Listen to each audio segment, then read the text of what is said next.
문제 봅시다. 자, 3월 30일 정기주주총회에서 확정한 1000만원 금전 배당을 지분 비율로 계산하여 보통예금에서 지급하였다. 다음에 당사 주주 명부를 참조하여 전표 입력하시오. 배당금 지급 시 배당 소득세를 원천징수하였으며 거래처 코드는 국세의 경우 세무서, 지방세의 경우 구청으로 각각 반영한다. 자, 그럼 지금 1000만원을 우리가 배당을 할 건데 3월 15일 날 주주총회에서 확정한 걸 지금 배당 지급하는 거죠. 그죠? 그러면 지금 이 1000만원은 장부에 미지급 배당금이라고 3월 15일 날 써뒀을 거예요. 이걸 지우면서 이제 배당을 실시할 거예요. 그럼 배당할 때에 왔더니 나주인하고 다른 날하고 둘이 있는데 절반 반반씩이죠. 그러면 우리 1000만원이니까 500, 500 하겠네요. 그럼 원천징수 얼마 해야 되죠? 지금 배당 지급하잖아요. 그러면 일반 배당 소득 원천징수는 14%고 그리고 법인 주주한테는 원천징수 하나요? 안 하죠. 그럼 개인 주주한테 500만원에 대해서 14% 하고 여기 지방소득세도 해서 9천이라고 써라 그러니까 1.4%도 해야 되겠네요. 자, 이 돈을 나머지 보통예금에서 줬으니까 그럼 오늘 3월 30일 날 차변에 미지급 배당금 이제 1000만원 지우고 배당하니까 대변에 예수금인데 첫 번째 국세는 세무서, 얘는 제가 산수가 안 되니까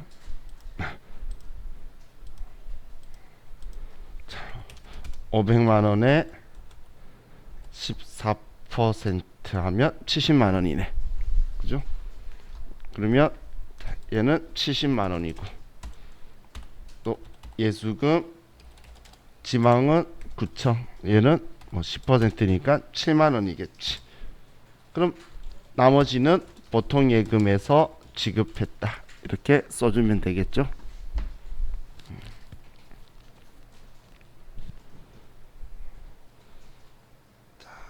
다음 3월 31일 제조부서에서 사용하던 노후 차량 운반구를 친환경차로 교체할 목적으로 개인 김수철 씨에게 처분하고 처분 대가인 330만원을 현금으로 수령함과 동시에 현금 영수증을 발급하였다. 차량 운반구의 취득가액은 1000만원이며 전기말 감가상각 누계액은 400만원이다. 처분일까지의 감가상각비를 계산하여 이를 분계에 반영한다. 내역연수는 5년이며 잔존가치는 없다.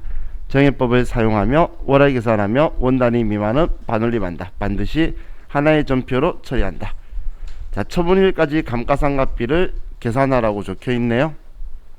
그럼 지금 1000만원 샀고 내용연수 5년에 잔존가치 없고 정해법이면 1년에 200만원이죠. 1년에 200만원인데 올해는 3월 31일까지 그럼 12분의 3이면 4분의 1이니까 50만원이네요. 그럼 올해에 감가상각비 분계가 있어야 될 거고 그리고 지금 이 이야기죠.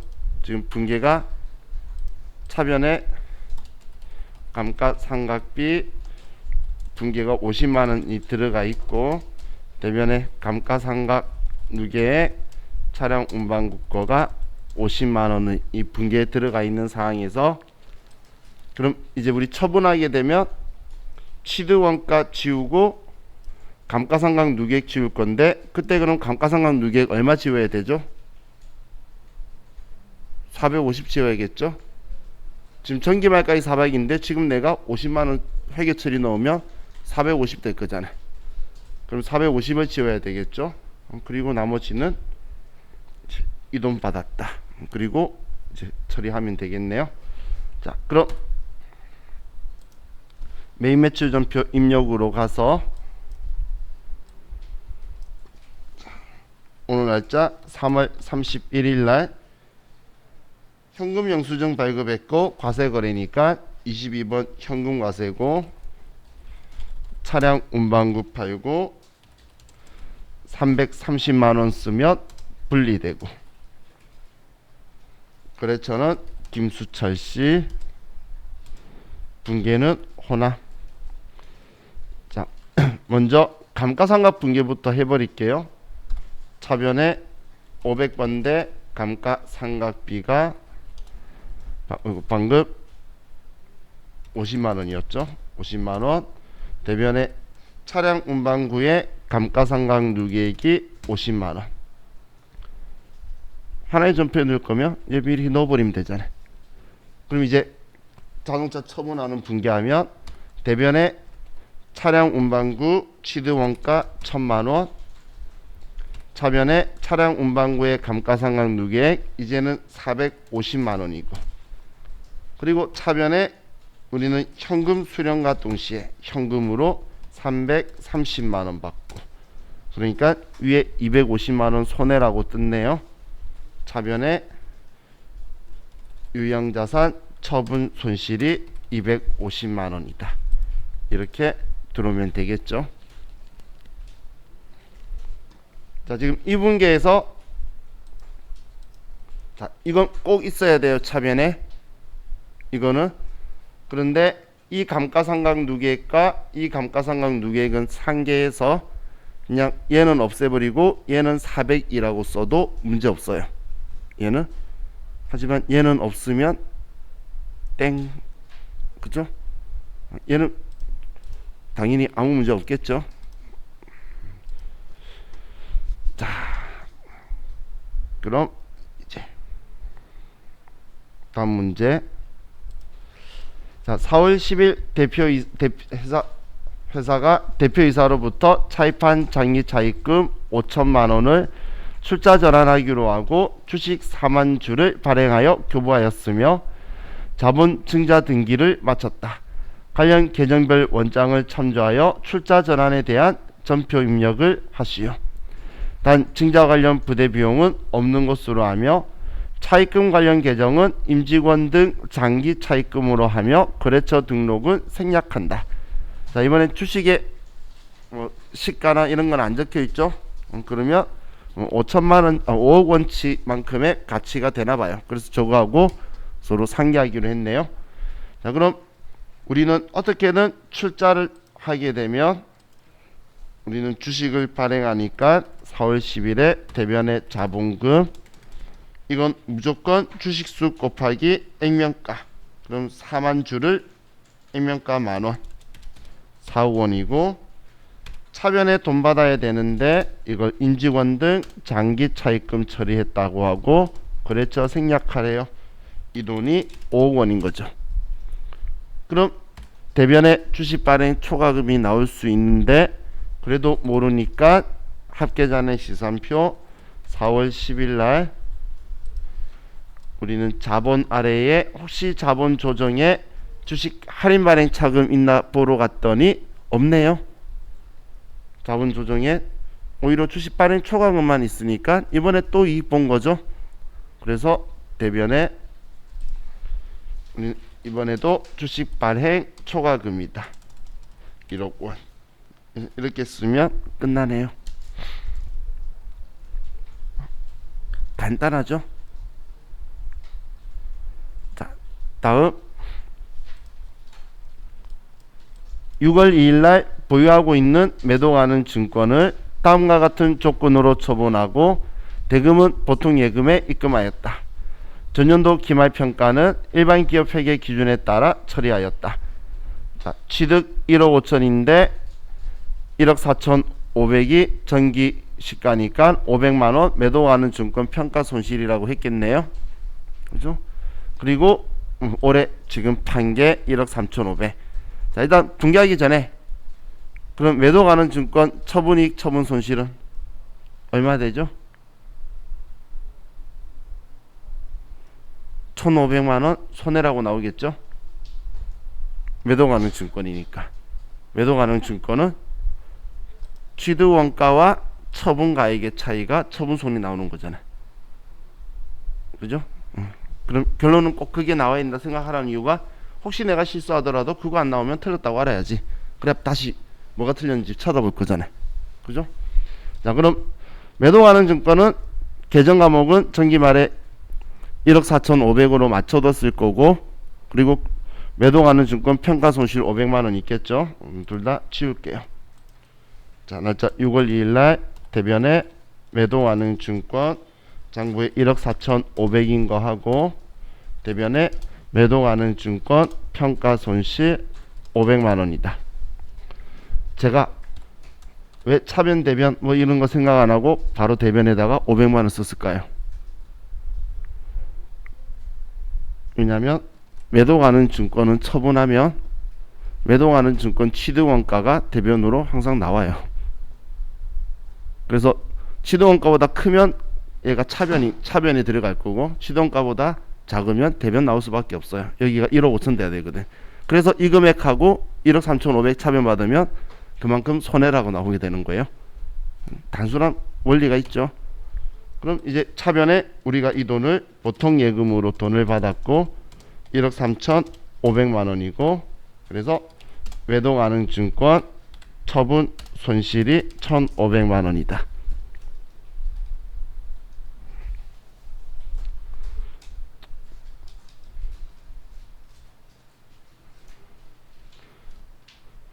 모기가 많다, 그죠? 지금 늦었겠죠? 닿는 순간 우리가 모기한테 우리가 뜯기겠죠? 차라리 나가길 바라야겠다. 자, 다음 이제 부가가치세 문제로 갈게요. 자, 1번 당사는 2017년 1기 부가가치세 확정신고를 법정신고 기한 내에 이행하지 못하여 2017년 7월 30일에 기한 후 신고를 수행하고 세액을 납부하고자 한다. 다음 자료를 메인 매출 전표에 입력하고 다음 분기에는 생략 부가가치 신고서를 작성하시오. 가산세는 일반 무신고 가산세를 적용하고 미납일수는 5일로 하며 과세표준 명세 작성은 생략한다. 자, 그럼 지금 기한 후 신고하는 거죠. 일단 우리는 메인 매출 전표에 위 상단부만 입력을 하라 그러네요. 그러면 메인 매출 전표에서 첫 번째 4월 15일 날 직수출한 거고, 또 이상 특별한 말 없네요. 그러면 수출이고 뭐 판지 모르겠어요. 그냥 1,500만 원에 럭키 주식회사 영세일 구분은 직수출 1번까지만 짚어놓고,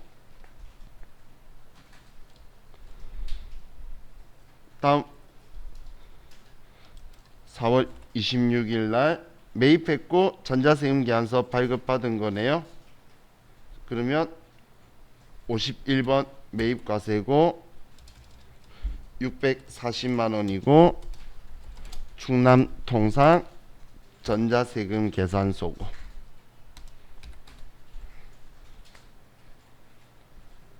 자, 다음 5월 18일 날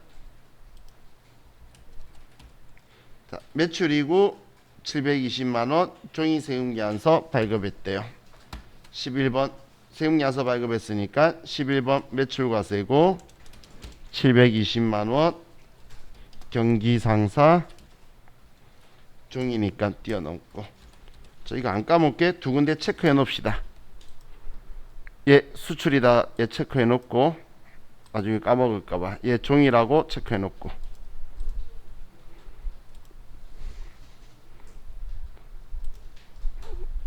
왜 체크하는지 알겠죠? 자, 다음 매입에서 소모품 구입이고 우리 카드고 부가가치세 포함. 그럼 57번 카드과세 6월 28일 날 57번 카드과세고 22만원 오피스 청구 카드사는 우리 카드 분기는 생략. 자, 여기까지 하셨죠? 했으면 이제 창 닫고 이제 부가가치세 신고서로 갑시다.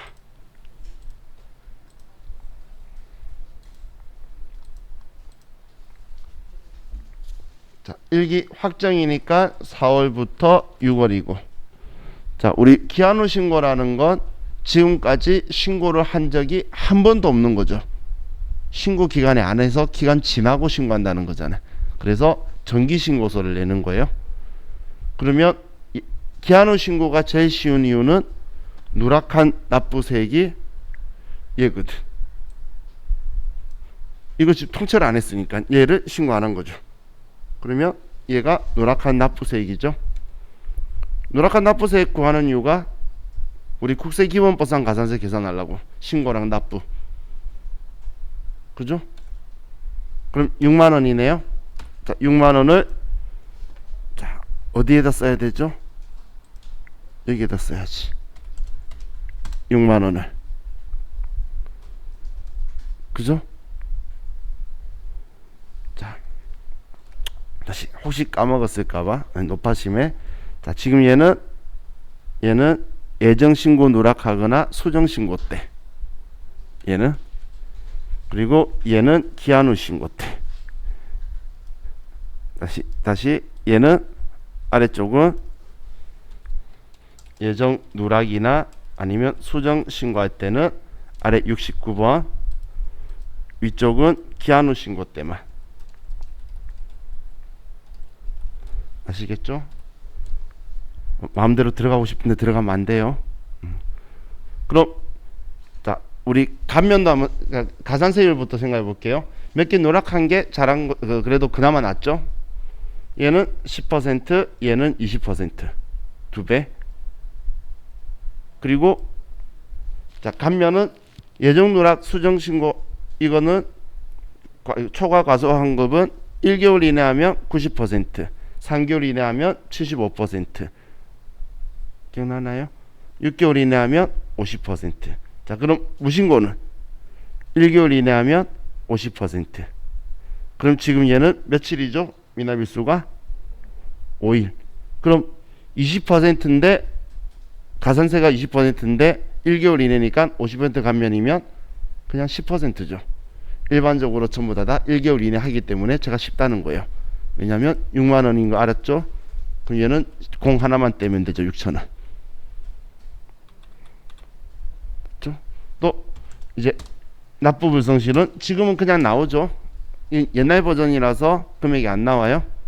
그럼 얘는 옛날 그거 가지고 하면 그냥 그대로 쓰면 6만 원인데 만분의 2.5예요 하루에. 그런데 소수점 안 쓰게 그냥 제가 곱하기 25 나누기 10만이라고 쓸게요. 만분의 2.5나 10만분의 25나.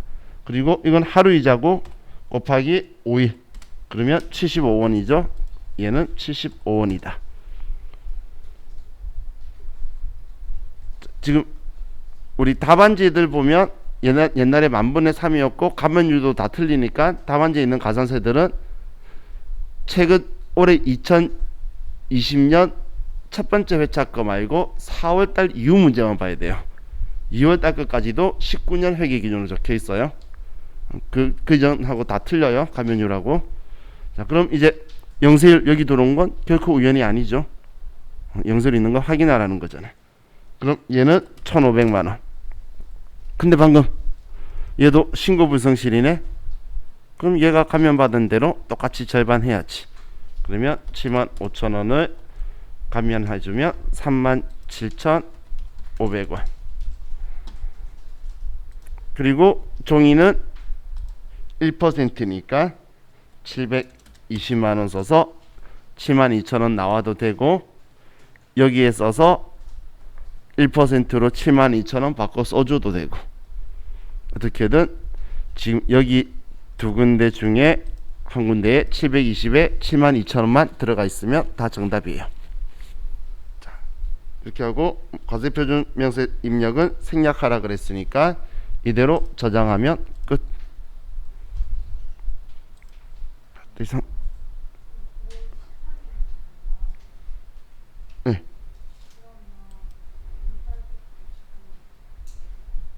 미발급이 왜 뭐라고? 미발급에 쓰고 싶으면 이렇게 쓰라고. 여기에 안 넣고 미발급에다가 720만원 쓰면 얘를 72,000원으로 써주라고. 둘 중 한 군데에 넣고 싶은데 넣으면 돼요.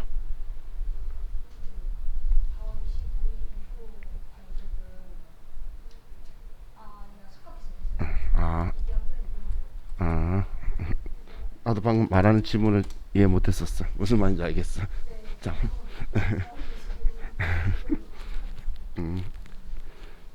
그래도 미발급은 절대 안 되지. 일기 안에 일어났잖아. 자, 이제 다음 2번. 자, 당사는 도서 도매와 책장 제조를 겸용하는 사업자이다. 다음에 2017년 2기 과세기간의 부가가치세 신고와 관련한 자료를 참고하여 2기 확정 신고 시 제출할 공제받지 못할 매입세 명세서를 작성하시오. 단 예정 신고는 세법에 따라 적정하게 신고한 것으로 가정하며 과세 제화와 면세 제화는 상호간 부수 제화는 아니다. 자, 지금 이게 확정 신고니까 지금 정산하라는 이야기죠. 정산 탭스라는 거죠. 그럼 먼저 문제를 파악해 보면 지금 도서 도매는 면세 사업이고 책장 제조는 과세 사업이네요. 그럼 우리가 매입에 관한 부분에서 공통 매입세액을 찾아야 되겠죠. 그럼 공통을 한 게 책장 제조는 다 과세 사업 쓴 거니까 신경 안 써도 되고, 회계팀 사무용품 구입한 거는 둘이 구분 안 된대요. 그럼 이해하고, 다음 직원 휴게실도 전 직원 쓰면 구분이 안 되는 거고 이해하고, 다음 책상 위안 포장재 구입 책상가는 과세 사업에만 쓰는 거니까 문제 없고, 세무사 사무소 수수료도 과세 면세 구분 불가. 자, 생산직 직원 안정장비는 책상 조립하는 거니까 얘도 문제 없네요. 그럼 도서만 관련된 건 없네요.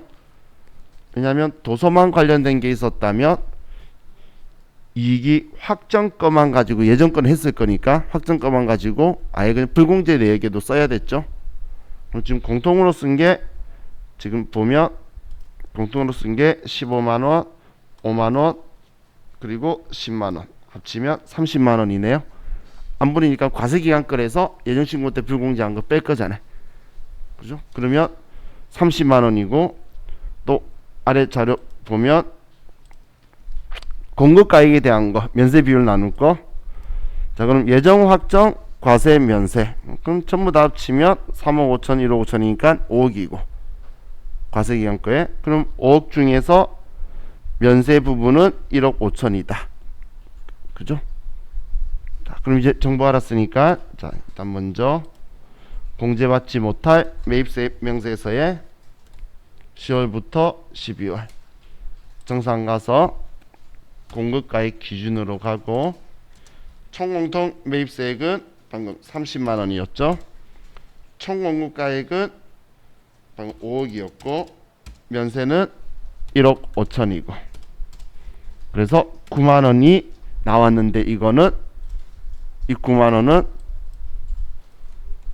과세기간 거잖아.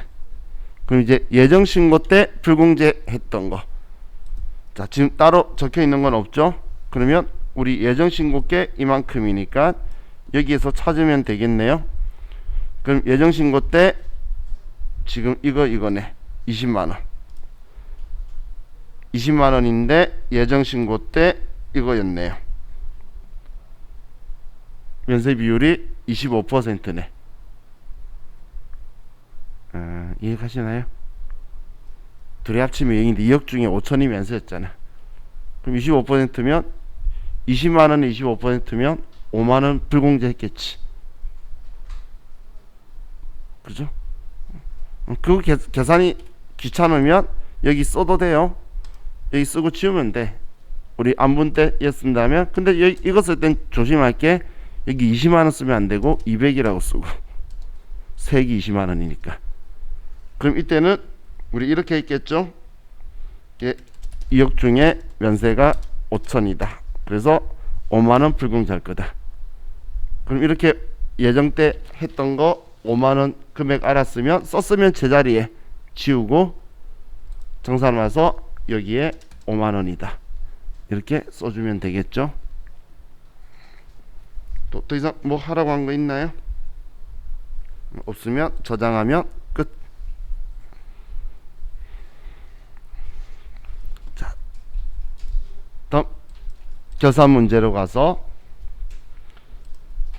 결산 문제는 항상 자, 일반 전표 12월 31일 날. 자, 2월 1일 동부은행으로부터 차입한 장기 차입금 3천만 원이 2018년 1월 31일에 만기가 도래하여 당사는 만기일에 예정대로 상환할 예정이다. 자, 얘가 지금 2017년이 회기기간이죠. 그래서 내년에 상환 예정이니까 우리는 유동성 대체를 해야 되겠네요. 장기 차입금 은행은 동부은행,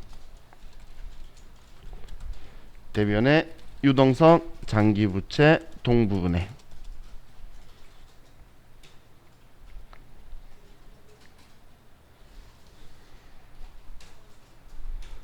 다음 2017년 9월 15일에 취득하여 보유 중인 매도 가능 증권이 있다. 2017년 12월 31일 매도 가능 증권 공정가액이 650만 원이다. 이에 대한 결산 회계 처리를 행하시오. 결산일 이전에 행한 회계 처리는 올바르게 이루어졌다. 그럼 지금 매도 가능 증권인데 올해 취득했죠. 올해 취득했으면 오르거나 내린 만큼, 근데 30만 원 내렸네요. 그럼 매도 가능 증권을 30만 원 내려주면 되겠네요. 자, 그럼 대변에 매도 가능 증권, 자, 제가 그냥 바로 번호 쓰고 있는데, 매도 가능 증권은 단기 보유라는 특별한 말이 없으면 절대 얘 선택하면 안 돼요. 단기 보유는 특이한 경우예요. 근데 회계 기준서에 이렇게 적혀 있어요. 매도 가능 증권은 특별한 경우를 제외하고는 단기 보유 목적의 특별한 경우를 제외하고는 투자 자산으로 분류한다라고 적혀 있어요.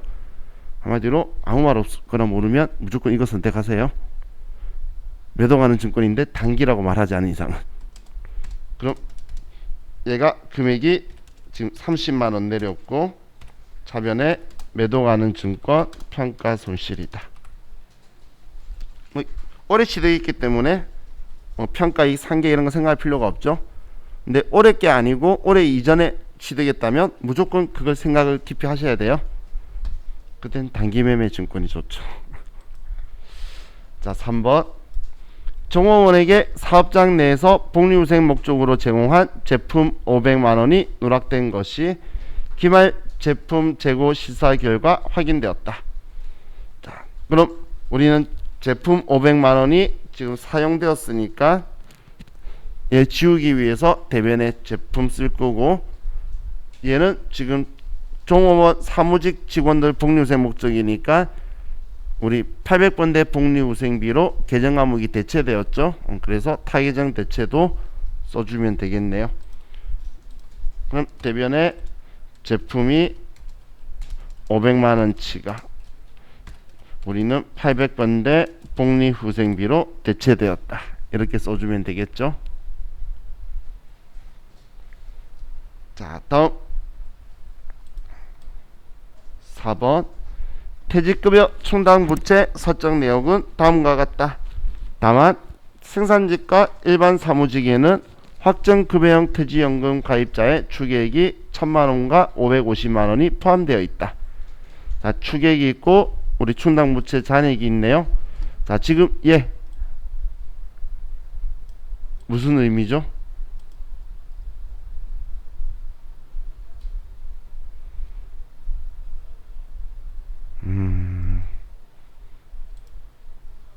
이거 할 때 이야기했던 거 혹시 기억나나요?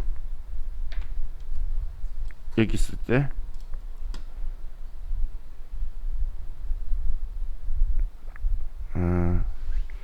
지금 얘가 퇴직급여 충당부채 이야기죠. 충당부채 이야기할 때 확정급여형 연금가입자 건은 신경 안 쓰고 다 집어넣고, 확정기여형 가입자는 여기 있어서 빼버려라 그랬잖아. 그 말 했던 거 기억나나요? 그럼 여기 이 작업이래. 이 서식 작성할 때는 제가 기여형 빼라고 했는데, 그럼 그 앞에 했던 말이 확정급여형은 퇴직급여 충당부채 추계액 설정하고 설정하는 데 다 인정한다는 이야기죠. 그 말은 지금 이 말은 여러분한테 딴 생각하도록 함정 걸어 놓은 거지 신경 안 써도 된다 그 이야기예요. 확정 기여형이었다면 빼야 돼. 확정 급여형이기 때문에 얘는 신경 안 써도 돼요. 퇴직급여 충당부채는. 퇴직급여 충당부채랑 확정금융상품이랑 연결시켜서도 다 설정하는 거고 같이 가는 거예요. 추계액도 같이 산정하고. 확정기형은 우리하고 상관없으니까 연금회사가 다 알아서 할 거라서 여기 들어오는 거 아니고. 그죠? 괜히 이게 눈에 안 띄어서 못 봤으면 좋은데 보고 고민하면 함정에 빠진 거죠. 그럼 그냥 우리가 늘 하던 대로 생산지 거 3천만 원 추가하고 사무지 거 2,150만 원 추가하면 되겠네요. 자, 수능 계산이 편하겠죠? 자, 수능 계산하는 건 알겠죠? 차변의 퇴직급여. 그럼 혹시 까먹었을까봐 우리 오전만 보니까 까먹었더라고. 자, 계산자를 입력해서 하고 싶다면 우리 생산지 거 5천만 원은 지금 제품 매출 원가에 임금 아래에 있는 퇴직급여 전입액에다가 3천만 원 쓰고, 그리고 사무직것 올해 추가분은 판관비에 급여 아래에 있는 퇴직급여 전입액에 2,150만 원 쓰고, 그리고 전표 추가해 주면 되죠. 제가 절대 입력하지 말라 말했던 자리가 여기죠. 얘는 연금이다 라고 했어요. 그럼 퇴직연금 충당부채로 분개해 주니까 이 문제 답은 전표가 없겠죠. 퇴직급여 충당부채 설정하는 문제니까. 그래서 퇴직급여 전입액에다 꼭 쓰셔야 돼요. 자, 그럼 이제 결산 문제는 끝났고, 자, 원천징수로 가서, 자, 다음 자료 이용하여 정석정 씨 사원 등록 메뉴에 부양가족 명세 탭을 작성하시오. 주민등록번호는 올바른 것으로 가정하며 가능한 모든 부양가족을 정석정 씨가 공제받도록 한다. 본인 정석정 씨고 여성 근로자네요. 세대주 아님. 그리고 근로소득 금액이 5천만 원. 그러면 종합소득 금액 3천만 원 이하인 여성 근로자로서 배우자가 있으면 부녀자가 되었을 건데 5천이니까 부녀자 문제는 안 되죠. 얘만 체크하면 되고, 배우자 로또 당첨 소득 무조건 분리과세니까 기본 문제 대상이 될 거고, 시아버지는 올해 돌아가셨으면 올해까지 되고 나이 연세 많으시니까 장애까지 전부 다 되겠네요. 자, 동생 정민기는 1년 근로소득 500만 원. 1년 근로소득은 무조건 분리과세인데 나이가 81년생이니까 안 될 것 같아. 그죠? 아닌가? 어린가? 일단 쳐보면 알겠죠. 자, 아들은 소득 없고 04년생이니까 문제 없겠네요. 자, 그럼 더 이상 특별한 거 없으니까 원천징수에 사원 등록 가서 정석정 씨에 먼저 본인은 세대주 아니죠. 그럼 세대원으로 바꾸고 먼저, 그리고 뭐 분유자 안 되니까 다 띄워놓고, 연말관계에서 배우자 송정수,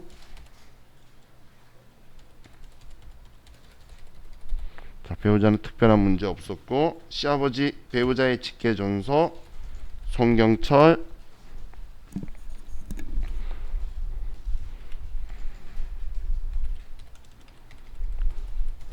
자, 아버지는 연세도 많으시니까 장애까지. 다음 동생 정민기,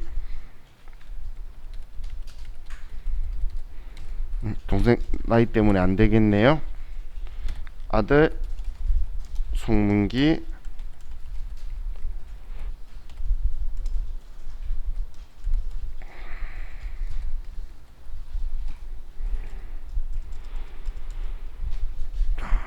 이거만 하면 얘도 끝이네. 문제가 뜨미지근하게 이렇게 나오다 만 것 같아. 그죠? 자, 다음 2번 문제 볼게요. 자, 김사직 사원은 2017년 4월 20일에 퇴사하였으며 다음과 같은 급여와 퇴직급여를 2017년 4월 30일에 지급하였다. 이에 따른 4월분 급여 자료 중도퇴사 연말정산 반영과 퇴직소득 자료를 입력하고 원천징수 예인사항 신고서를 작성하시오. 단 김사직 직원 외에 다른 사원은 없는 것으로 가정하며 당사는 반기신고 대상자가 아니다. 자, 급여 내역에 기본급, 직계수당, 식대, 한도내 비과세, 월차수당, 자가운전보조금, 한도내 비과세. 공제 항목은 없으면 특별한 정보는 없네요. 단 퇴직급여 자료가 퇴직금 1,800이고 직원은 임원 아니며 퇴직금은 법정 퇴직금 준하에 계산한 거고 개인 사정이다. 자, 그럼 그냥 작업시켜 보려고 한 거네요. 그럼 사원 등록에서 김사직 사원의 기본 사항에 가서 자, 퇴사 연월일이 2017년 4월 20일이죠. 자, 우리 지금 현재 버전에서는 퇴직금 지급일자를 안 쓰고 퇴직금 원천징수하는 그 내역 쓰는 데에서 지급일자를 쓰는데 이거 옛날에는 여기다 썼어요. 여기 쓰면 자동으로 거기 들어갔어요. 그래서 요즘이 더 실수를 해요, 사람들이. 퇴직금 지급한 날이 2017년 4월 30일이죠. 그죠? 자, 그럼 이날 기준으로 우리 근로소득 중간정산이 뜰 거고 이날 기준으로 퇴직급여에 퇴직급여 자료 입력하면 뜨게 될 거예요. 자, 그럼 급여 자료 입력으로 가서 먼저 자, 수당공제에서 기본급 있고 직책수당, 식대 전부 다 있는 그대로 맞춰 쓰면 되겠네요. 자가운전 보조금 나머지는 없애란 말 없었으니까 안 없애도 되고. 그럼 4월달 급여고 급여와 퇴직급여를 4월 30일 그러면 예고. 자, 월급 지급한 거 적혀 있는 대로 쓰고 자, 국민연금, 건강보험, 장기요양보험 일치하고 고용보험 일치하고 기다리면 창 뜨고. 그럼 자, 급여 반영시켜 주면 근로소득 중도정산은 끝이 났고 다음 퇴직소득 자료 입력에 가서 4월달 거를 F2번 눌러서 김사직. 옛날에 메뉴가 이렇게 생겼어요. 지금은 좀 다르게 나오죠. 지금은 4월 30일이라 하니까 퇴사일, 퇴직금 지급일 전부 다 맞춰서 나오게 되죠. 자, 그럼 과세퇴직급여가 1,800이다. 이렇게 하면 여기까지 끝이고 다음 원천징수 이행사항 신고서에 가서 4월달 거 4월에 지급했다 해서 근로소득 정산한 거하고 퇴직금 원천징수한 거하고 이렇게 정리하면 얘가 끝이네요. 창 닫으면서 저장. 자, 다음 3번 회사가 8월 30일에 지급한 원천징수와 관련된 지급 내역은 다음과 같다. 적요를 참고하여 소득 구분을 판단하고 그에 해당하는 소득자 등록과 소득 자료를 입력하시오.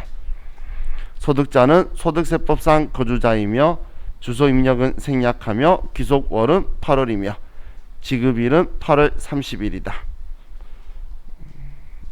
뭐 특별한 거 없네요. 자, 장사오고 200만 원이고 기타 모집수당. 장사오 씨는 고용관계 없이 영리 목적으로 계속 반복적으로 위 용역을 제공하고 있다. 자, 이 사람 무슨 소득이죠? 사업소득이죠. 우리 고용관계 없이 영리 목적으로 계속 반복적이니까 일시적이면 기타소득, 계속 반복적이면 사업소득. 그러면 사업소득자 등록으로 가서 코드 102번 성명은 장상호, 소득 구분은 문제에서 대놓고 말해줬죠. 기타 모집수당이라고, 내국인이고 주민등록번호.